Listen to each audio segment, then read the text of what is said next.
Mr. President, Your Excellencies, ladies and gentlemen, I address the General Assembly today as someone with a deep belief in the principles of this body and the value of international cooperation.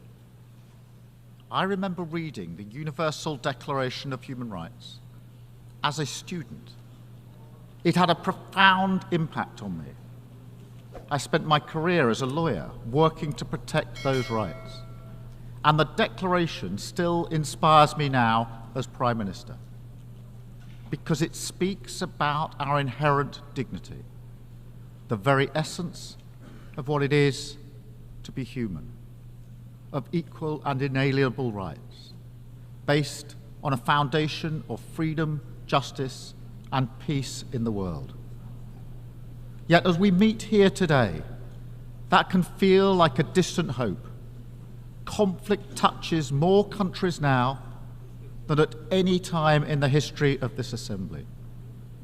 Around the world, more fires are breaking out and burning with ever greater intensity, exacting a terrible toll in Gaza, Lebanon, Ukraine, Sudan, Myanmar, Yemen, and beyond. The vast majority of humanitarian need in the world today is driven by conflict. After 20 years of gains in tackling poverty, disease, and in health, war is one of the main regions that progress has stalled. That is a catastrophe made by human hands. It has weakened the cause of cooperation, sowed political division between North and South, and turned the geopolitical dial away from the rule of law towards brute force and aggression. And this matters to us all. It matters to the British people. My government was elected to change Britain, to deliver national missions on higher growth, safer streets, cleaner energy, more opportunity, and a healthier society. But behind every one of these missions sits another insight, something that used to be unspoken, but now needs to be said, that we recognize that our success in Britain can never be separated from events beyond our shores. Global challenges rebound on us at home, and to grapple only with the effects of war, poverty, climate change, pandemics, or irregular migration, when they arrive on our doorstep, is to set ourselves up to fail. We must work with others to solve these problems at root, to tackle the causes. Britain is stronger when we do so. So we are changing our approach on the global stage too.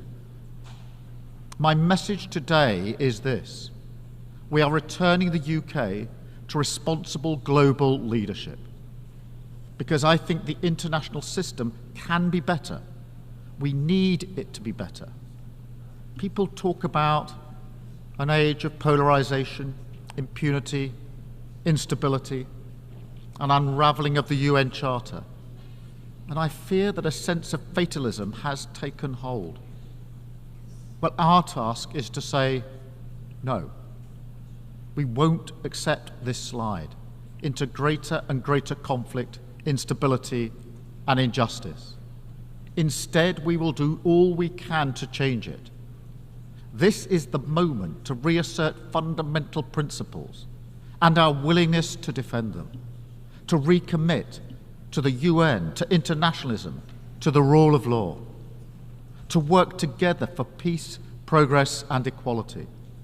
Because it is right, yes, absolutely, but also because it is plainly in our self-interest. So we are ready to step up in a spirit of respect and equal partnership.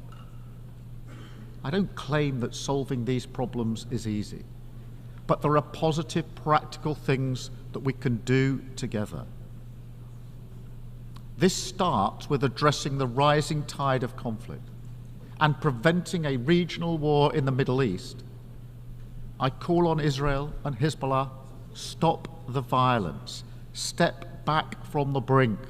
We need to see an immediate ceasefire to provide space for a diplomatic settlement. And we are working with all partners to that end, because further escalation serves no one.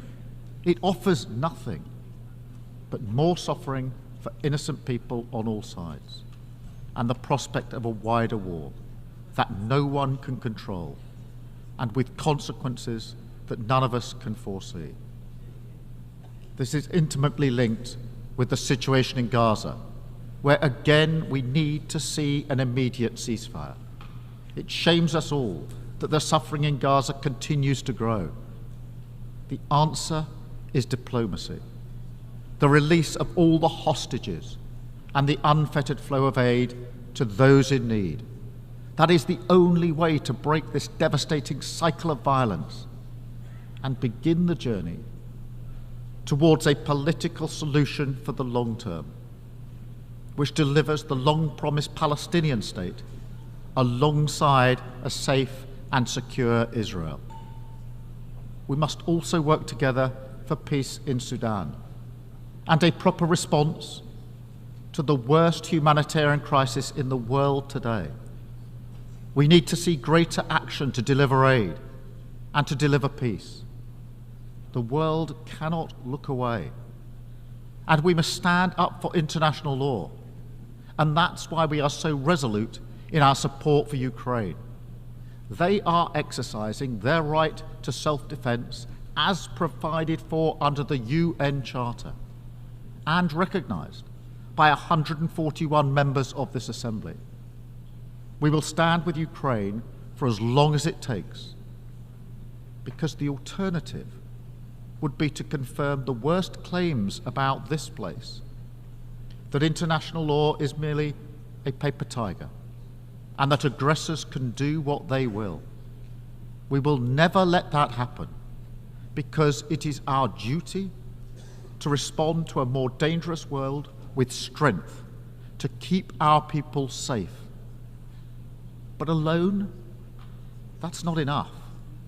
That's not the limit of our responsibility. We must also work together to make the world less dangerous. And so we have to face some hard truths. The institutions of peace are struggling, underfunded, under pressure, and over-politicized. The entire framework of arms control and counter-proliferation, painstakingly constructed after decades, has begun to fall away. Iran continues to expand its nuclear activity in violation of its international commitments. Incredible new technologies like AI are being deployed for military use without agreed rules. These are difficult challenges to grip and too urgent to ignore. That's why the new Pact for the Future is so important. We must put new energy and creativity into conflict resolution and conflict prevention, reverse the trend towards ever greater violence, make the institutions of peace fit for purpose, and hold members to their commitments under the UN Charter. But again, reducing conflict is not the limit of our responsibility. Other global challenges impact us too. So we must work to get the SDGs back on track. So, Mr. President, under my leadership, the UK will lead again, tackling climate change at home and internationally, and restoring our commitment to international development. Like many of you, in a few weeks' time, I will be travelling to Samoa for the Commonwealth Heads of Government meeting, where a generation of children are having to contemplate fleeing their island of their birth for good. The threat of climate change is existential, and it's happening in the here and now. So we have to reset Britain's approach. We have lifted the de facto ban on onshore wind in England, ended new oil and gas licenses, and created Great British Energy as we become the first major economy to transition to clean power by 2030. And I'm pleased to tell you that, yes, we will meet our net zero target, backed up with an ambitious NDC at COP29, consistent with limiting warming to 1.5 degrees. And we'll support others to do the same. I know that finance is at the heart of this, so the UK will continue to be a leading contributor to international climate finance that includes supporting nature and forests, because this is vital for biodiversity and reducing emissions. And it includes funding for climate adaptation, because those who did not cause this crisis should not be left to cope with the consequences. And the UK will also continue to be a leading contributor to development, committed to returning to 0.7% when fiscal circumstances allow. But let's be frank, public finance will never fully meet the needs, so we must use it as a multiplier to unlock much greater levels of private investment, and we have already started this work.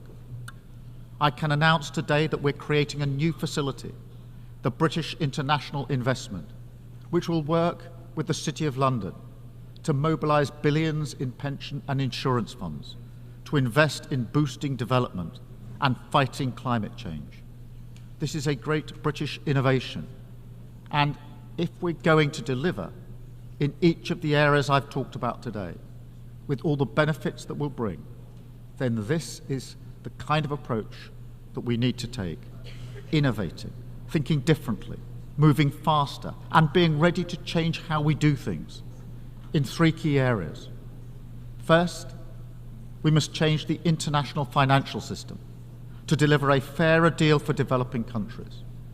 We will use our seat on the boards of the IMF and the World Bank to argue for a bolder approach to tackle unsustainable debt, which is compounding poverty and inequality, depriving the sick of healthcare and children of education.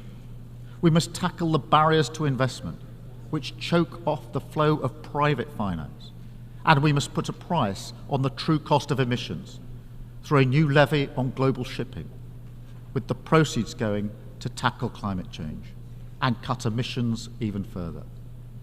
Crucially, we need to accelerate reform of the multilateral development banks so that they shoulder more risk, unlocking hundreds of billions more to help the poorest and build a low-carbon global economy.